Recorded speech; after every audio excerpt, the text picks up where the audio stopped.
자, 화엄경 법정스님 번역 화엄경 12쪽에 1 보살 문명품입니다. 이제 보살이 지혜를 묻는 품이다 이런 뜻이겠네요. 이 불교에서는 이 한문으로 밝을 명자를 지혜라고 합니다. 지혜. 지혜를 묻다. 보살이 지혜를 묻다. 차별하게 되는 이유.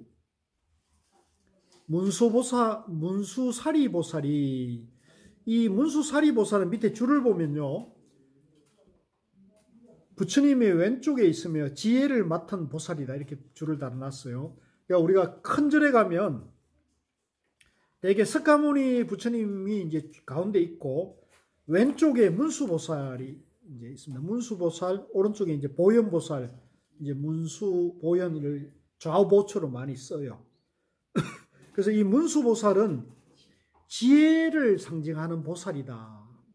지혜에 밝은 보살이다. 이렇게 보시면 돼요. 그래서 되게 이제 우리 오대산이 있잖아요.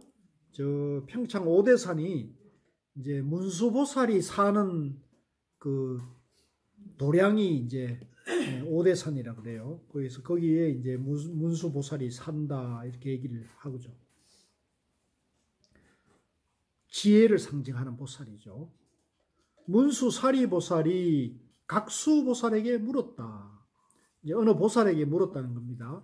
마음의 성품은 하나인데 마음의 성품이 하나라는 건 이해가 되시나요? 내 마음하고 네 마음이 다른데 마음의 성품은 하나라는 얘기입니다. 그러니까 부처든 중생이든 기독교를 믿든 이슬람을 믿든 모든 분의 마음은 영기고 중도라는 거죠. 영기고 중도라는 걸 알게 되면 마음의 성품이 하나라는 걸 이해할 수 있죠. 마음의 성품은 하나인데 어째서 갖가지 차별을 봅니까? 그러니까 우리가 불자나 기독교인이나 마음의 성품은 하나라는 것이 있거든요. 그런데 왜 한 사람은 불교를 믿고 한 사람은 기독교를 믿느냐는 거죠. 그죠? 어째서 갖가지 차별을 봅니까? 즉 착한 길에도 가고 나쁜 길에도 가며 여러 감관이 원만하기도 하고 결함이 있기도 하며 태어남이 같기도 하고 다르기도 하다. 단정하기도 하고 추하기도 하고 고와 낙을 받는 것이 어째서 같지 않습니까? 그렇죠? 우리가 사람 마음은 다 똑같은데 똑같은 마음인데 그 작용은 다 인연 따라 다 다르다는 거예요. 이게 이 이치를 잘 이해하는 게 중요해요. 업은 마음을 알지 못하고 마음은 업을 알지 못하며 수는 과보를 알지 못하고 과보는 수를 알지 못하고 여기서 이제 수는 바깥 대상으로 인해 느끼는 희비, 고락 등의 모든 감각 작용. 이제 수는 느낌, 감정을 말합니다. 느낌, 감정. 업은 뭐냐면 내가 이제 이렇게 행위를 하면은 그 지은 행위는 마음을 알지 못하고 마음은 업을 알지 못하며 느낌은 과보를 알지 못하고 과보는 수를 알지 못하며 마음은 수를 알지 못하고 수는 마음을 알지 못하며 인은 연을 알지 못하고 연은 인을 알지 못하며 어째서 지혜는 경계를 알지 못하고 경계는 지혜를 알지 못합니까? 이게 굉장히 어려운 질문이에요. 어째서 알지 못합니까? 각수보살이 개성으로 대답하였다. 보살께서 이런 뜻 지금 물음은 중생들을 깨닫게 하기 위해서네.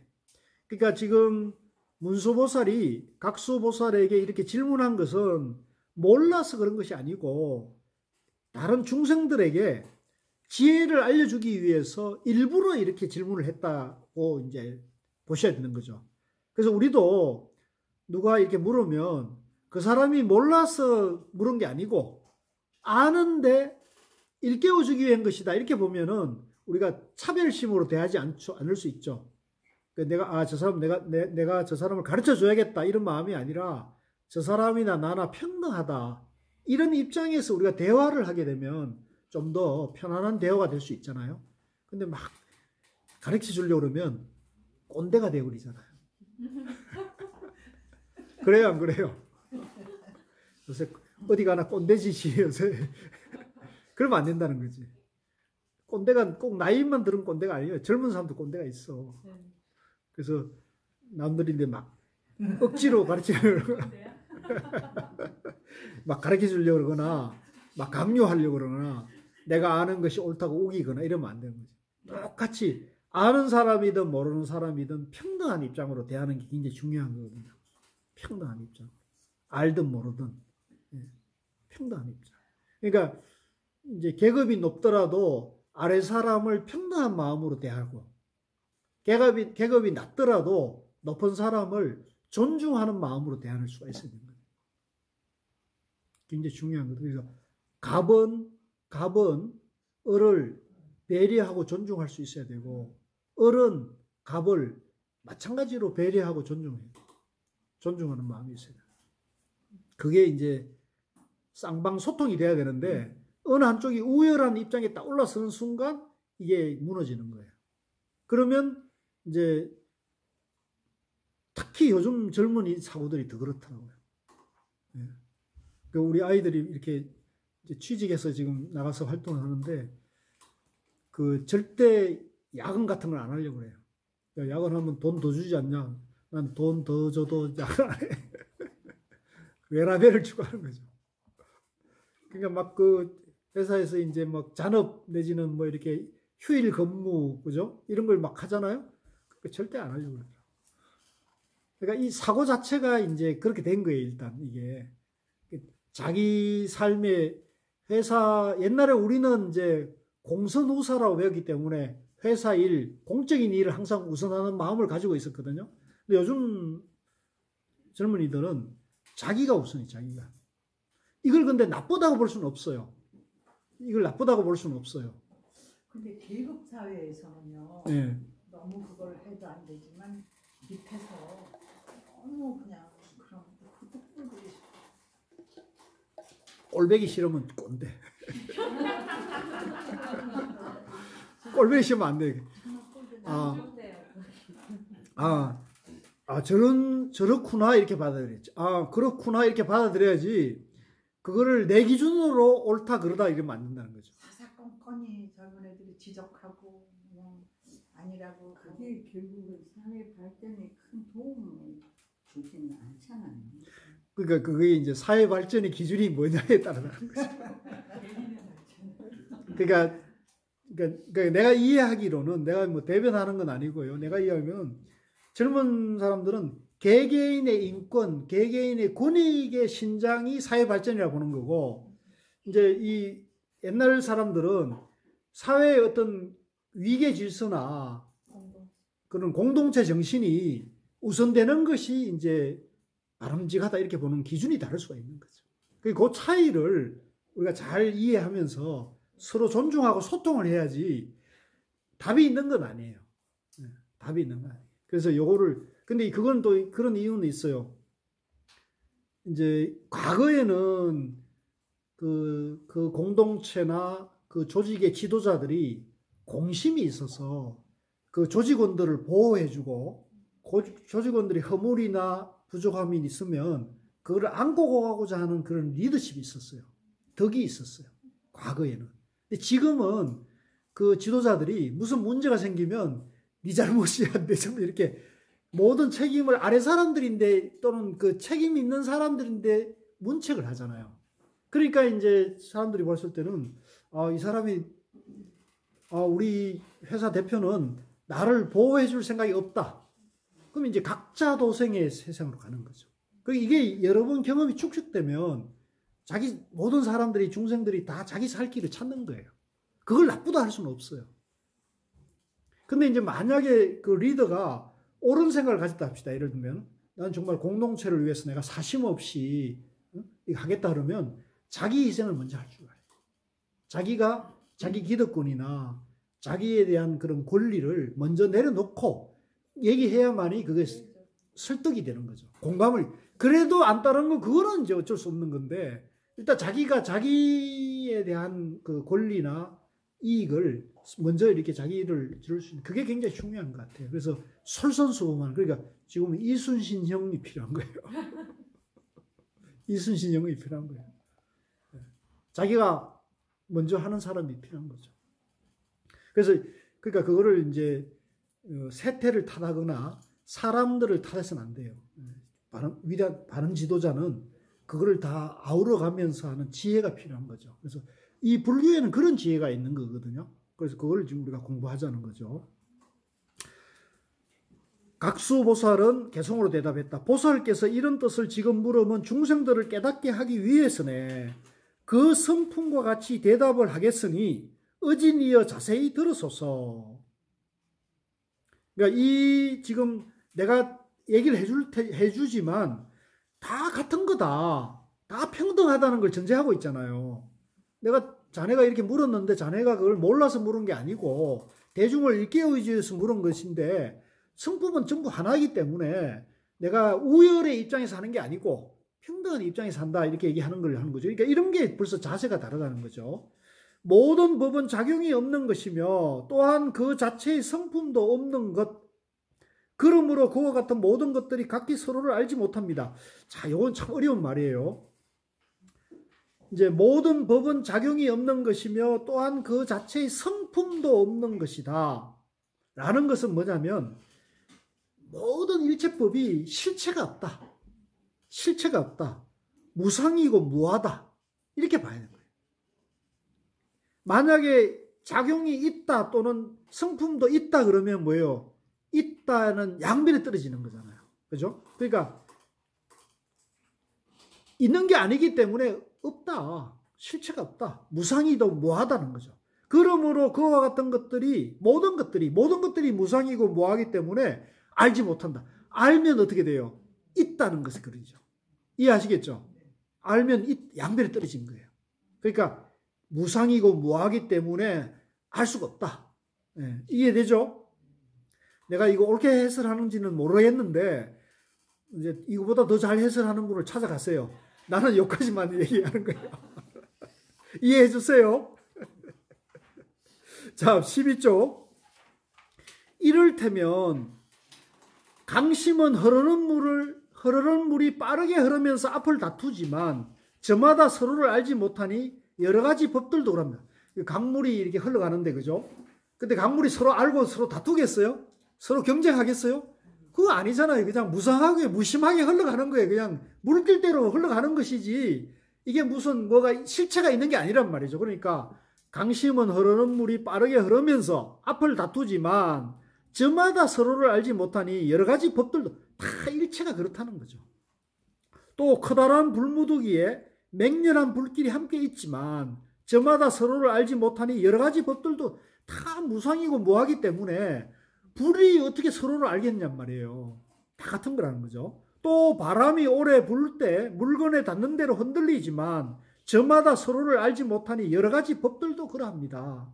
여러 종류의 지게가 차례대로 의지에 머물지만 저마다 서로를 알지 못하니 여러 가지 법들도 그러합니다. 자, 여기서 이제 이 지게라는 것은 1번 줄을 보면요.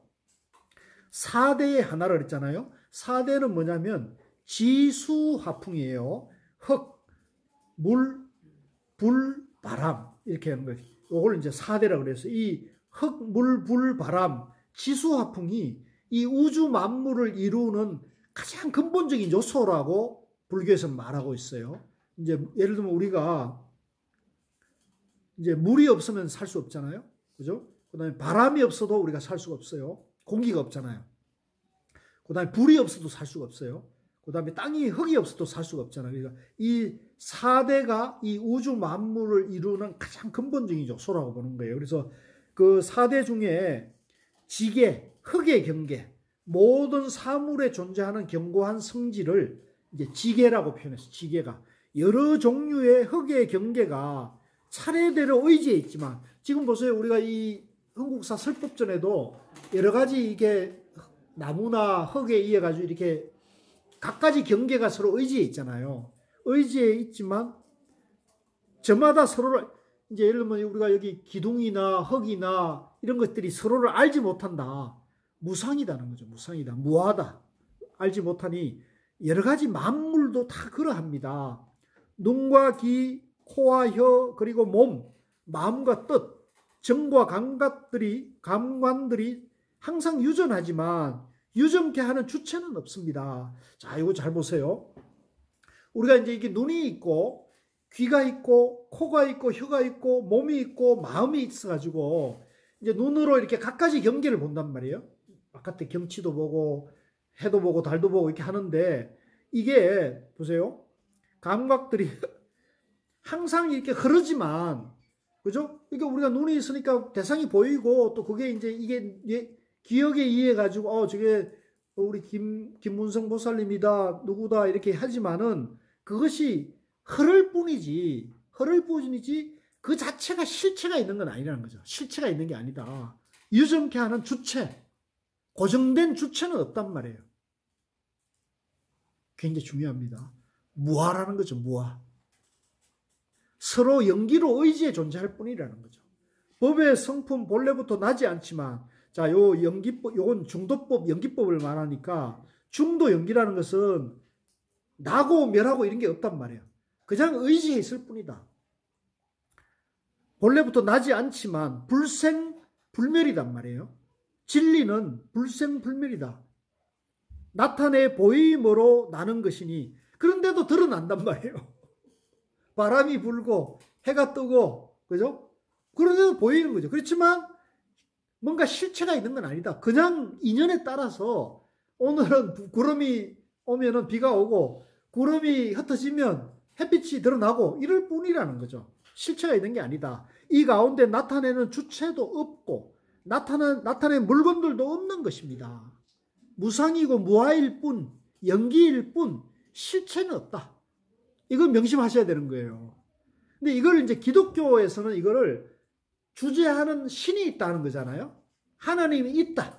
하나님이 조물주가 이 우주 만물을 주재한다 이렇게 보는 것이죠. 이게 이제 이 주재 신을 신으로 이렇게 환치시킨 거고 우리 불교에서는 그런 건 없다.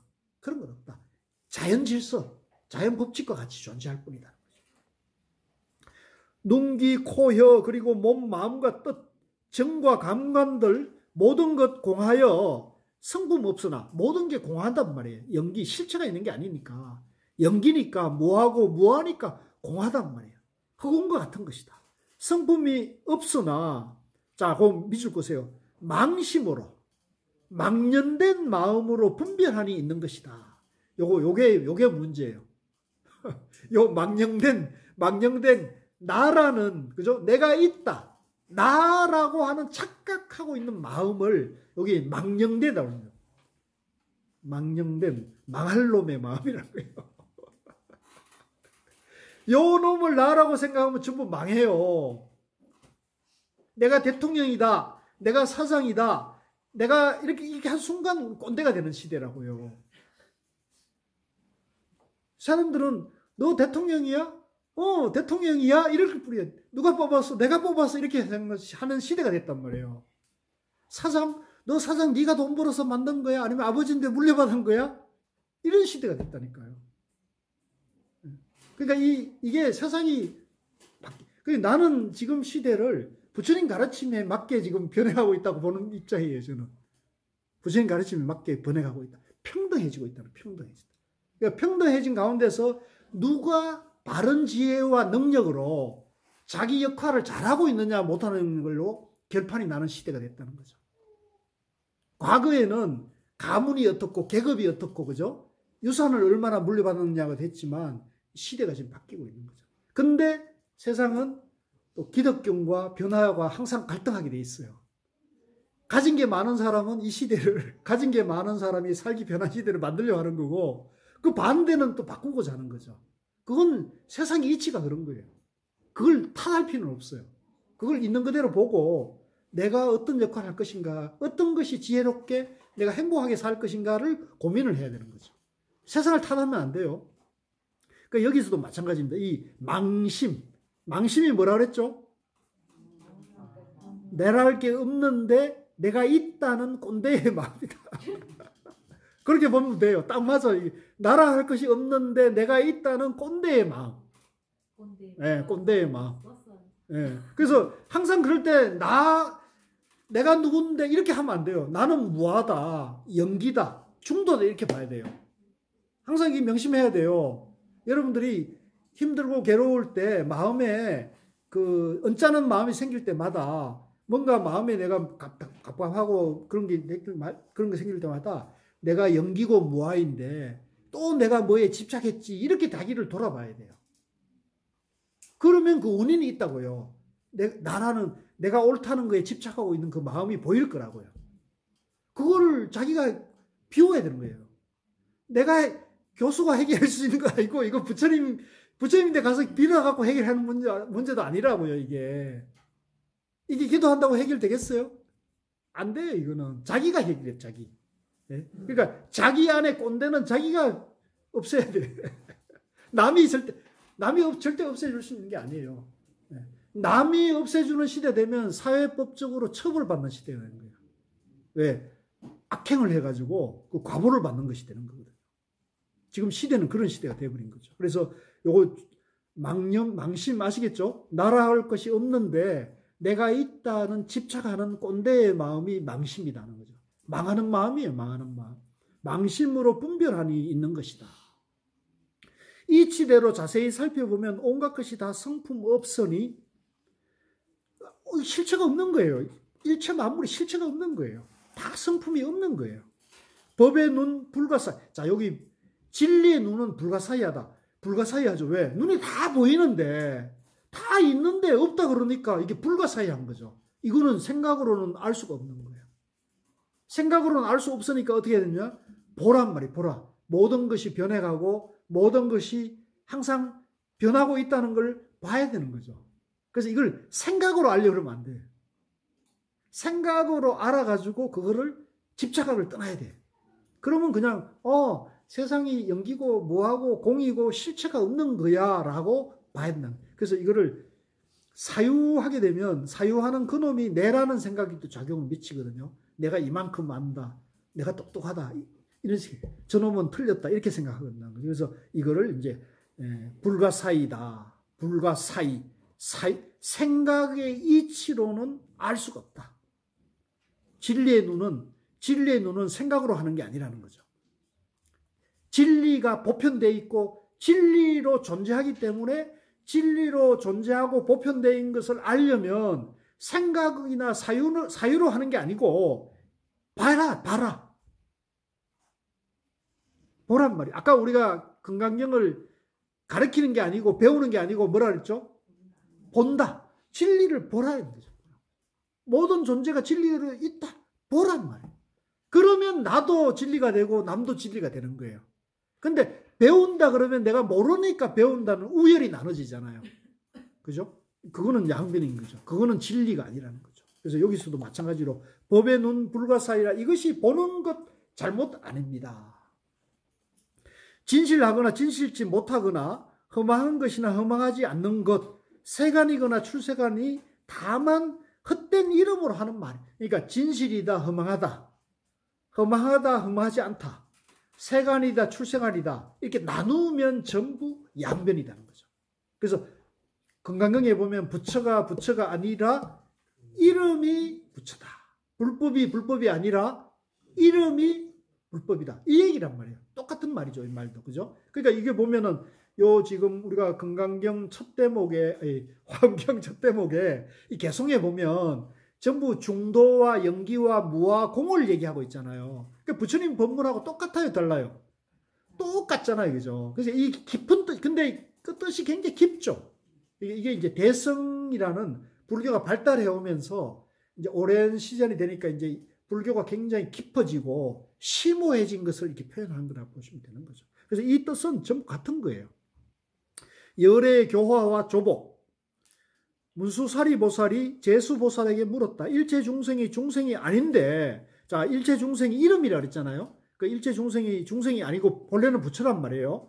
어째서 열애께서 그 때를 따르고 그 명을 따르고 그 몸을 따르고 그 행을 따르고 그 이해를 따르고 그 언론을 따르고 또 그 조함을 따르고 그 방편을 따르고 그 생각을 따르고 그 관찰을 따라 이와 같은 중생들 가운데 그 몸을 나타내며 교화하고 조복합니까? 또 물었어요. 그죠? 열애가 아니고 중생이 아닌데 본래 다 부처님인데 왜 부처님께서는 이렇게 내려오셔가지고 이렇게 다양한 이런 법을 설하고 이렇게 하셨느냐는 걸 물은 거죠. 제수보살이 개성으로 대답하였다. 이 참 깊은 얘기예요. 같이 읽어봅시다.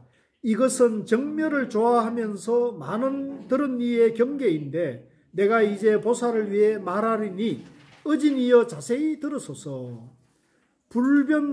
분별하여 이 몸을 살펴보라. 이 가운데 무엇을 나라고 하리. 만약 이와 같이 이해한다면 나가 있고 없음 통달하리라. 자, 여기까지요. 자, 이 참 멋진 개성이에요. 보세요. 분별하여 이 몸을 자세히 보란 말이에요. 내 몸을 자세히 보라. 자기 몸을 자세히 보라. 이 가운데 무엇을 나라고 할 거냐. 코예요, 눈이에요, 귀예요, 머리털이에요, 뭐 갈비뼈예요. 뭐를 나라고 할 거냐는 거죠. 뭐를 나라고 할 거냐. 만약 이와 같이 이해한다면 나가 있고 없고, 자, 이거 중요해요. 있다 그래도 없다 그래도 양변이 떨어진단 말이에요. 그러니까 있다 없다에 상관은 양변을 다 내어버리면 이걸 있고 없고를 통달해버리는 거예요. 쌍주가 된단 말이잖아요. 그죠? 그러니까 이게 중도를 말하고 있잖아요. 있다 없다에 연연하지 않게 되니까 자유자재해지는 거예요. 그러니까 우리 마음이 자유로워지는 거예요. 이게 중요해요. 이제 우리가 보통은 있다, 세속적인 입장에 보면 우리 되게 있다고 집착한단 말이에요.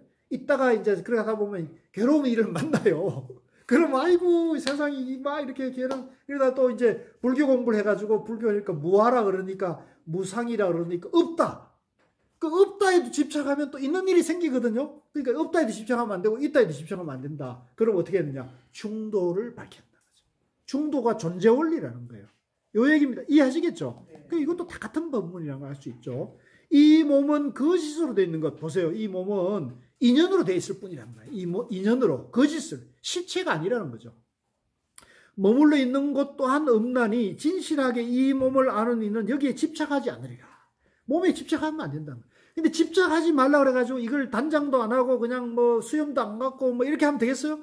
그것도 아니죠. 그러면 또 남들에게 폐를 끼치잖아요. 그죠? 자기 건강에도 도움이 안 된단 말이에요. 그래서 그러니까 자기를 가꾸되 자기를 적당하게 하되 자기 건강을 살피면서 세상에 좋은 일을 할 수 있게끔 자기를 밝혀놔야 된다.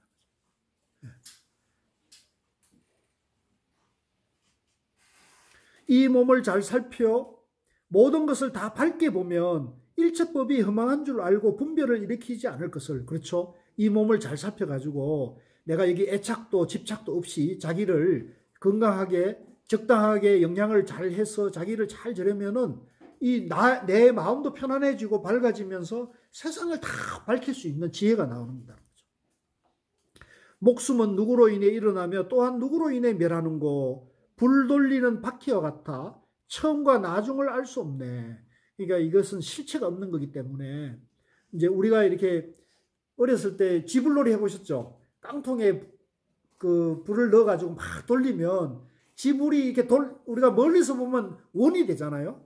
빨간 원이 되잖아요. 근데 그 원입니까? 하나입니까?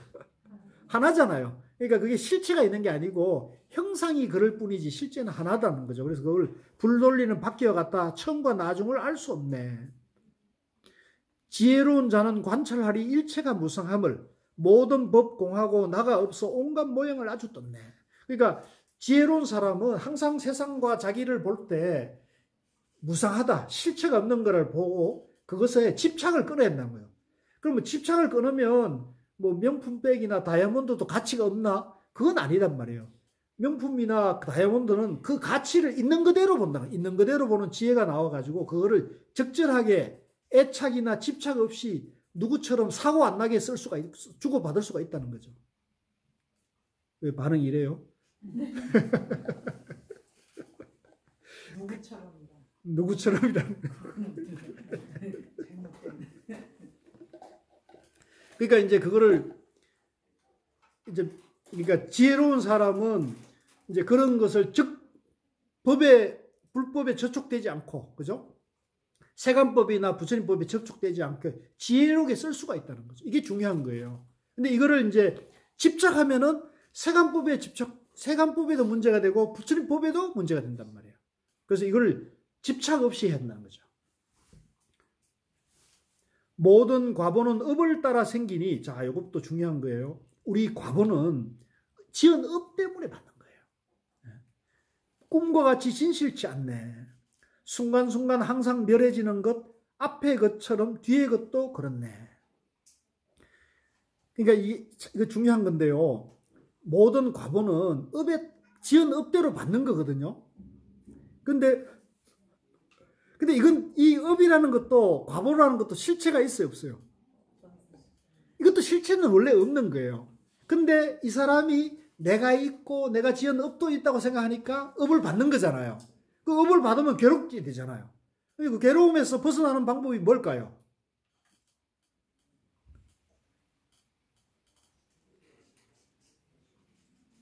뭘까요? 예? 깨닫는 거. 뭘 깨달아요? 내가 무하고 무상이라는 걸 깨달아야죠. 나라고 할 실체가 없다는 걸 깨달아요. 아시겠어요? 그러면 업이 있어요? 없어요? 업도 해탈하는 거죠. 그죠? 그러니까 업도 해탈하는데 내가 깨닫기 전에 지은 업의 과보는 내가 받아야 되는 거죠. 그래서 이게 현실적인 비유가 될지 모르겠는데 지금 우리 대통령 내외께서 명품 백 받은 것 때문에 지금 굉장히 스트레스를 받고 계신 것 같은데, 그러니까 그 명품 백 받은 것은 업이란 말이에요. 네? 그게 뭐 몰카이든 뭐 어쨌든 간에 그걸 봐보면 그 공직자 그 법칙대로 처리를 했어야 되는데 그러면 문제될 건 없어요. 그죠? 근데 그렇게 처리를 안 해버리니까 이제 이게 지금 막 정치적인 공세 속에서 지금 민심이 흉흉해져 버렸단 말이에요. 자, 그러면 여기서 살아날 방법은 뭐겠어요? 업을 틀어야 되는 거죠.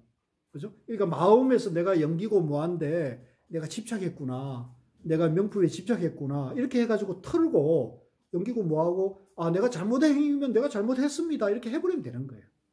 틀어버리면 되는데 이거를 안 하고 계속 뭉기고 가면은 사람들이 진실치 못하다고 이번에 털었잖아요. 예? 이번에 털었어요. 틀렸던가요? 잘 틀었으면 이제 가볍겠네요. 잘.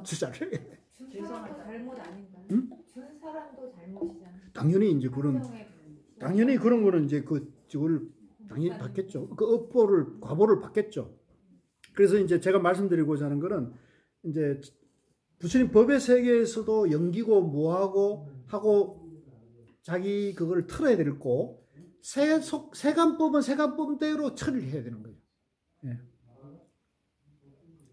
세간에서 보는 법이 마음으로 주인을 삼은 것, 이에 따라 모양들을 취하게 되면 뒤바뀌어 실제와 같지 않으리라. 그러니까 이제 내가 실제로는 연기고 뭐하기 때문에 날아갈 것이 없는데 착각에 빠져가지고 내가 업을 지었게 되면 그 과보가 일어나잖아요. 그러면 세상에는 그것이 내가 생각한 것과 달리 작용과 반작용이 계속 일어나면서 이 문제가 꼬이게 되는 거예요. 그러니까 뒤바뀐다는 전도몽상이 일어나는 거죠. 그러면 일이 일파만파가 되는 거예요. 세간의 언론이란 모두가 분별일 뿐 일찍이 그 어떤 법도 법성에 들어가지 못해. 그러니까 이제 세간에서 옳다 그러다 맞다 틀리다 막 이렇게 막 언론이 막 각자의 입장대로 막 떠들어대지만 그거는 각자의 양변의 분별일 뿐이라는 거죠. 실제 그 자성에 영향을 주는 건 아니에요. 자성은 연기고 무하니까. 그래서 연기고 무하에 들어가지는 못한다. 관계와 그 대상의 힘으로 각가지 법이 생기리니 이내 사라져 잠시도 머물지 않네. 생각마다 모두 그러하라. 그러니까 모든 언론 옳고 그름 세간법이든 출세간법이든 모든 것이 사실은 연기고 무하라는 중도 정견만 딱 서면은 그 문제를 풀어가는 지혜가 나오는데 그것이 안 되기 때문에 이제 과보를 윤회를 업보를 받게 된다 이런 얘기죠. 자, 밑에 업의 성질. 자, 그럼 업은 어떤 것이냐? 문수사리보살이 보수보살에게 물었다. 일체 중생들이 똑같이 사대가 있어 나도 없고 내 것도 없는데 어째서 괴로움을 받고 즐거우면, 이건 밑줄 거세요. 굉장히 중요해요. 집에 가셔서 한 번 더 보셔도 좋습니다. 일체 중생이 전부 영기고 무한데 왜 어떤 사람들은 괴로움과 즐거움을 받습니까? 이렇게 되죠. 우리도 그렇잖아요. 아니, 내가 영기고 무한데 왜 괴로움과 즐거움을 받습니까? 어째서 아름답기도 하고 추하기도 하고 안도 좋고 바깥도 좋으며 적게 받고 많이 받으며 현생의 과보를 받기도 하고 후생의 과보를 받기도 합니까? 그렇지만 법계 가운데는 아름다운 것도 없고 나쁜 것도 없습니다. 자, 이제 우리가 일체가 중도고 영기고 무한데 어떤 사람은 아름답게 생겼고 어떤 사람은 추하게 생겼고 어떤 사람은 부자로도 나고 어떤 사람은 가난하게 나고 어떤 사람은 공부도 잘하고 공부를 못하고 어떤 사람은 여를 지지하고 어떤 사람은 야를 지지하고 이러냐는 거죠. 그건 왜 그러느냐? 그렇지만 진리의 세계는 여든 야든 다 영기고 중도고 무아인 것은 다른 것이 아니라는 거죠. 이게 이제 진리의 세계에서 보는 눈이라는 거죠. 자, 보수보살이 개성으로 대답했다. 그들이 같이 읽읍시다. 이거는 그들이 행한 업에 따라 그와 같은 과보가 생기나니 짓는 이도 사실은 없는 것. 이것은 부처님께서 하신 말씀.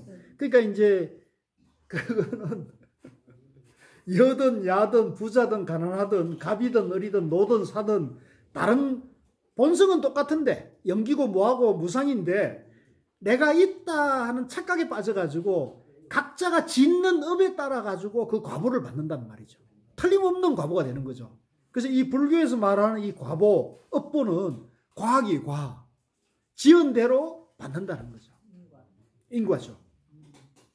그런데 사실은 이것도 사실은 짓는 이도 없고 그죠? 죄도 없도 실체는 없는 것이다. 이것을 부처님께서 말씀하신 것이라는 얘기예요. 무슨 말인지 아시겠어요?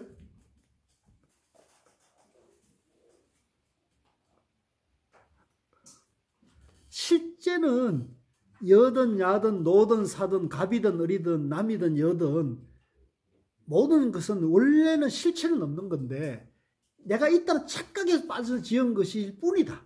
그러면 짓는 대로 업보를 과보를 받는다. 받지만 실제는 그런 게 없다. 이런 얘기를 하는 거죠. 실체는 없다. 그러면 과보를 왜 받습니까? 지었기 때문에 받는다. 그것이 연기법이다. 그것이 인연법이라는 거죠. 제가 모순된 말을 했나요? 잘 이해가 안 됩니까? 실체가 없다는 게. 실체가 없는데 실체가 없는 줄 모르고 있다는 착각에서 빠진 행을 악행이든 선행을 하기 때문에 그건 지은 대로 받는다는 거죠. 없는데 있다고 생각해서 그쵸? 있다고 생각해서 지어가지고 그거를 받는 것일 뿐이다. 네. 실제는 그런 것이 없다는 거죠. 네. 이렇게 보는 것이 부처님의 정견이다. 이렇게 봐야 된다는 거죠. 과보는 있는데 작사는 없다. 그렇죠. 네. 업은 있는데 업의 주체는 본래는 없는 건데 내가 짓고 내가 받는 거지. 그렇죠. 네. 내가 짓고 내가 받는데 본래는 날아갈 것이 없는데 본래는 날아갈 것이 없다고 알게 되면 나도 없고 업도 없어지는 거잖아요. 근데 우린 자꾸 내가 있다고 생각하니까 양면에 떨어지면은 그 업을 과보를 받을 수밖에 없다는 거죠. 그래서 우리가 업에서 벗어나려면 어떻게 해야겠어요? 내가 무하고 중도고 영기인 것을 공부해서 지혜를 밝혀야죠. 그러니까 불교 공부를 해야겠습니까? 안 해도 되겠습니까? 한 사람만 할 것 같은데. 행위는 있잖아요. 예? 행위. 제 행위는 실체는 없는데 네. 내가 있다는 착각에서 행위를 한 거잖아요. 착각된 행위잖아요. 그렇죠? 업은 받는데요. 그래서 업은 받는 거죠. 과보는 부처님도 받는 거예요. 과보는 부처님도 도인도 다 받는 건데 받는데 그 받는 주체는 없는 거죠. 깨달은 분은 무아로 받는 거예요. 무아로 받는 거니까 그 과보를 있는 그대로 받는 거죠. 감수를 하는 거죠. 그래서 예를 들면 부처님이 깨달았는데 돌아가실 때 상한 돼지고기 공양을 받고 식중독으로 돌아가셨단 말이에요. 그죠? 그 깨달은 분인데 왜 그럼 식중독을 걸리고 하냐? 상한 음식을 먹었기 때문에요. 그럼 그 상한 음식인 줄 몰랐느냐? 알았지만 당신이 80이 돼서 이제는 가야 될 때이기 때문에 당신이 선택을 한 거죠. 너 누구 같으면 80에도 안 가려고 그러겠죠? 부처님은 하실 얘기를 다 했다고 생각. 당신이 세상에 출연해서 내가 할 일을 끝마쳤다고 생각하기 때문에 80에 가신 거예요. 80에 간 거예요. 예. 그러니까 그대로 우리에게 그걸 보여준 거죠. 이를테면 맑고 밝은 거울이 앞에 와서 비추는 성질에 따라 그림자 나타남이 같지 않듯이 업의 성질도, 이 비유가 참 좋네요. 그러니까 우리가 깨달음의 마음을 어떻게 뵙냐면 밝은 거울, 깨끗하고 밝은 거울 같은 거예요. 부처님 마음은 그런 거예요.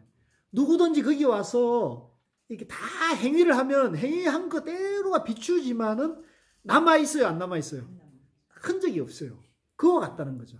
우리 모든 행위 사실 그런 건데 우리는 자꾸 내가 이만큼 아름다워, 내가 이만큼 이런 식으로 자꾸 자기를 이제 상을 가지고 대하니까 이게 이제 업이 되는 거라는 거죠. 그걸 놓고 자기를 단장하고 자기를 건강을 관리하고 자기의 좋은 행을 이제 해나가는 것이 중요한 거죠. 자, 16. 밭에 뿌린 씨앗이 저마다 서로 알지 못하지만 저절로 움과 싹을 틔우듯이 업의 성질도 그렇잖아요. 밭에 씨앗이 각자가 서로 다른데도 거의 비슷하게 싹을 틔우고 자라잖아요. 그러니까 그게 서로 연락해서 그런 게 아니고 인연이 맞기 때문에 그런 거죠.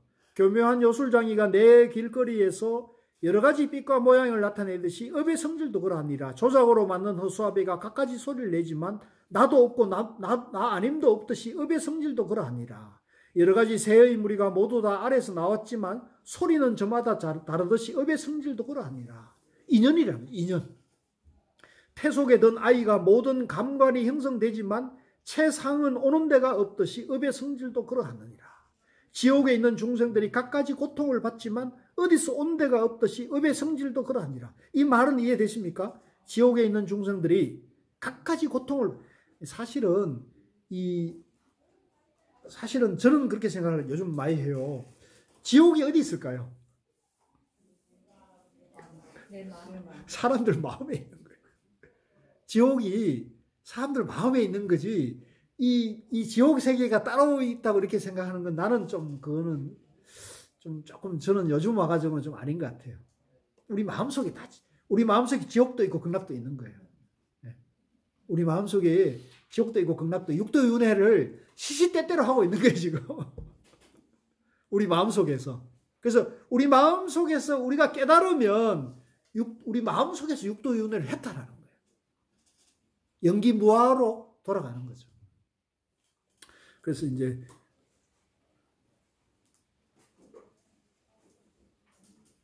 이를테면 전륜성왕이 7가지 보배를 성취하지만 온대를 찾을 수 없듯이 업의 성질도 그러하니라. 그렇죠. 무슨 검은 보화를 얻거나 이러더라도 이 검은 보화가 어디서 왔냐 이런 거 없이 그냥 손에 온 거죠. 사방의 모든 세계가 큰 불에 타게 되지만 그 불이 온 데가 없듯이 업의 성질도 그러하니라. 그렇죠. 불이 꺼져버리면 실체는 없는 거잖아요. 17쪽입니다. 부처님의 법. 문수사리보살이 덕수보살에게 물었다. 열애가 깨달은 것은 오직 한 가지 법인데 어째서 한량없는 법을 말하면, 자, 이것도 중요해요. 부처님이 깨달은 것은 하나예요. 부처님 법은 하나예요. 진리는 하나예요. 이거 도반님들이 정확히 이해해야 돼요. 일체 만물은 중도 연기법 하나밖에 없어요. 불이법이에요. 불이법. 중도 불이법인데 어째서 한량없는 법을 근데 법을 말할 때는 또 수도 없이 많은 법을 말하잖아요. 그죠? 한량없는 세계를 나타내며 한량없는 중생을 교화하며 한량없는 소리를 펴며 한량없는 몸을 보이며 한량없는 마음을 알며 한량없는 신통을 나타내며 한량없는 세계를 두루 진동하며 한량없는 수승한 장엄을 나타내며 끝없는 갖가지 경계를 나타내어 보입니까? 그렇지만 법성 중에는 이와 같은 차별성을 찾아볼 수 없습니다. 지금 요거는 이제 질문을 하면서 이제 진리 법도 지금 답도 얘기를 해주고 있는 것을 말해요. 덕수보살이 개성으로 대답하였다. 불자가 지금 묻는 그 같은 뜻은 심히 깊어 알기가 어려운데 지혜로운 사람만이 이것을 알아 부처님 공덕을 항상 즐기네. 이 말은 그대로예요. 지금 질문한 것은 굉장히 심오한 것인데 정말로 지혜로운 사람만이 뜻을 알아가지고 그걸 즐길 수가 있다. 이렇게 제가 보기에는 우리 여기 흥국사 불교대학에 오신 도반님들은 다 능히 즐길 수 있는 분들이 오는 것 같아요. 내 착각인가요? 맞죠? 네. 자신감을 가져야 자신감을. 이를테면 땅의 성질의 하나인데 중생들은 따로따로 머무른다. 그렇죠? 땅은 하나인데 사는 곳이 다 달라요. 땅은 같거나 다른 생각이 없듯이 부처님 법도 그러합니다. 또 불의 성질은 하나인데 모든 것을 불태운다. 불꽃은 아무 분별도 없듯이 부처님 법도 그러하니라. 18쪽입니다. 큰 바다는 하나인데 파도는 천만 가지로 다르다. 물은 여러 가지로 다름이 없듯이 부처님 법도, 그러니까 바다에 물은 하나인데 파도는 수천 수만 헤아릴 수 없는 파도가 일어나잖아요. 그죠? 물은 하나예요. 마찬가지로 진리는 부처님 법은 하나인데 중도 연기법 하나인데 나타나는 형상은 헤아릴 수 없이 나타나는 거죠. 그렇지만 그 헤아릴 수 없이 많은 갖가지 형상이 본질은 하나다. 중도 연기법 하나다. 바람의 성질은 하나인데 모든 것에서 분다. 바람은 같거나 다른 생각 없듯이 부처님 법도 그러하니라. 해의 구름이 가리지 않아 시방세계를 두루 비춘다. 광명은 다른 성질 없듯이 부처님 법도 그러하니라. 허공에 떠 있는 달은 세상에서 못 보는 데가 없지만 달은 그곳에 가지 않듯이 부처님도, 이 비유가 참 좋네요. 그죠? 예. 허공에 보름달이 비치면 세상에서 보름달 다 보지만 보름달이 가는 것은 아니다. 네. 부처님의 복받. 문수사리보살이 목수보살에게 물었다. 열애의 복받은 평등하여 다름이 없는데 어째서 중생들이 보시할 과보는 같지 않습니까? 그러니까 부처님의 복은 한결같이 같은데 왜 중생들은 보시하는데 그 과보가 다 다릅니까? 이렇게 하는 거죠. 목수보살이 개성으로 대답하였다. 이를테면 대지는 하나인데 종자에 따라 저마다 싹을 틔운다. 그렇죠. 대지는 똑같은 대지이지만 종자에 따라 가지고 그 싹이 다 다르죠. 콩 심은 데 콩 나고 팥 심은 데 팥 나는 거잖아요. 거기에는 원친이 없듯이 부처님 복받도 그러하니라. 물은 한 가지 맛인데 그릇으로 인해 차별이 있다. 부처님의 복받도 그와 같아서 중생의 마음 따라 다르니라. 교묘한 요술장이가 여러 사람들을 기쁘게 하듯이 부처님의 복받도 그와 같아서 중생들을 공경하고 기쁘게 한다. 재주와 지혜를 갖춘 왕이 백성들을 기쁘게 하듯이 부처님의 복받도 그와 같아서 중생들을 다 안락해 한다. 깨끗하고 밝은 거울이 빛을 따라 그림자를 나타내듯이 부처님의 복받도 그와 같아서 마음 따라 과보를 얻게 한다. 그러니까 우리 마음은 본래는 우리 마음이 거울처럼 청정하고 깨끗한 부처님의 빈 거울과 같이 무상하고 무한 거울인데 우리 마음에 이제 내가 있다는 생각이 일어나면 그 거울이 오염이 되는 거죠. 지저분해진단 말이에요. 지저분해지면은 비치는 것이 옳게 비치지 않고 세상을 볼 때도 오염된 것으로 보이게 된다는 거죠. 그래서 그거를 세상을 바로 보려면 내 마음을 깨끗하게 청정하게 본래 마음으로 돌려놔야 된다는 거죠. 저 아가다 약이 모든 독을 치료하듯이 이 아가다 약은 이제 불사약이라 그래가지고 모든 만병을 해독시키는 약이라 그래요. 모든 독을 치료하듯이 부처님의 복받도 그와 같아서 온갖 번뇌 근심을 소멸시킨다. 이제 이건 뭐와 같으냐면 중도 정견의 지혜는 모든 병과 고통을 다 없애주는 만병통치약 같다는 거죠. 중도 정견은 믿습니까? 못 믿는 것 같은데. 이거 그렇게 아셔야 돼요. 이 성계가 많이 들어가요. 예, 그렇죠. 예. 같은 거예요, 같은 거. 해가 돋을 때 세상을 환하게 비추듯이 부처님의 복받도 그와 같아서 여러 가지 어둠을 없애준다. 밝은 보름달이 대지에 두루 비추듯이 부처님의 복받도 그와 같아서 온갖 곳에 고루 평등하느니라. 그러니까 우리가 이제 불교에서는 깨달음을 보름달, 밝은 해와 같은 걸로 많이 해요. 우리 마음이 그렇다는 거예요. 끝났네요. 자, 혹시 질문 있으시면 질문하셔도 좋습니다. 재밌습니까, 공부? 예, 집에서 한번 읽어보셔도 좋아요. 이 뜻이 굉장히 심오하잖아요. 그죠? 그래서 제가 이렇게 그냥 막 설렁설렁 이렇게 지나갔는데 집에서 보시면서 혼자서 이렇게 내가 이 뜻이 뭐지를 갖다가 서로 새겨보면 자기가 이 경전 보는 힘이 생겨요. 그래서 혹시 안 풀리는 거 있으면 밑줄 껐다가 유튜브에서 한 번 더 보거나 아니면 와서 질문하셔도 좋아요. 예. 자, 수고하셨습니다.